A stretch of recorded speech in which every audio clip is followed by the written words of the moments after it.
Writing এর ব্যাপারটা কি হবে।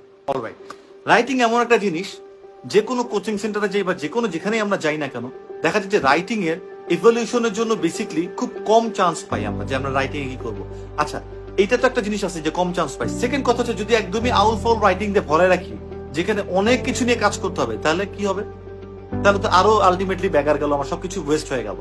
সো এই ক্ষেত্রে যে জিনিসটা করতে হয় সেটা হচ্ছে, রাইটিং এর ক্ষেত্রে প্রথমে আমাদের যেটা করতে হবে, যে গ্রামার পার্টটাকে সিকিউর করতে হবে। নো, আই নো গ্রামার, আমি জানি রাইট করতে গেলে সাবজেক্ট আছে, সেই সাবজেক্টের জ্ঞান এটা থাকতে হবে, টেন্সে এটা আসবে, এটার সাথে এই সেন্টেন্সটা আসবে, এখানে এন্ড হবে, এখানে বাট হবে, এখানে কোনো প্রিপোজিশন বসবে না, এখানে প্রিপোজিশন বসবে। এগুলো আমরা যে কটা বললাম পার্সোনাল স্পিচ, এই পার্সোনাল স্পিচের ভিতরে কিন্তু আবার প্রিপোজিশন আছে, সেন্টেন্স স্ট্রাকচারের ভিতরে অনেক কিছু আছে, যে কমপ্লেক্স সেন্টেন্স তৈরি করবে কিভাবে, ইফ কন্ডিশনাল সেন্টেন্স দিয়ে করতে পারি, ডেসপাইট ইনস্পাইট দিয়ে করতে পারি, যদি এটা ক্লজ না, তারপরে দো অল দো দিয়ে করতে পারি। এগুলো দিয়ে আমরা কিন্তু কমপ্লেক্স সেন্টেন্স তৈরি করতে পারি।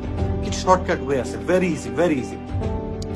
এরপরে যে জিনিস হচ্ছে আমাদের রাইটিং। সো রাইটিং আমরা এটা পারি, কিন্তু রাইটিং এ যে জিনিসটা করতে হবে, রাইটিং এ শুধু গ্রামার দেখে না, এর সাথে আমাদের যেটা করতে হবে সেটা হচ্ছে ফর্মাল ওয়ার্ডের একটা ব্যাংক বাড়াতে হবে।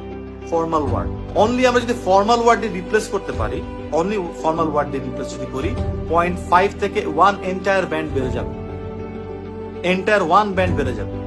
শুধুমাত্র যা লিখছি সেই জিনিসটাই ফর্মাল ওয়ার্ড। এখন ফর্মাল ওয়ার্ড কি ভাই? ফর্মাল ওয়ার্ড কি কঠিন কিছু না।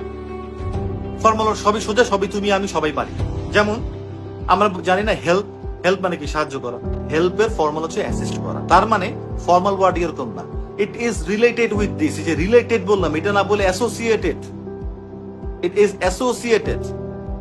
এই ফর্মাল ওয়ার্ড গুলো আমাদেরকে রাইটিং টেস্ট কিন্তু ইউজ করতে হবে, মাথায় রাখতে হবে যে ফর্মাল ওয়ার্ড যদি থাকে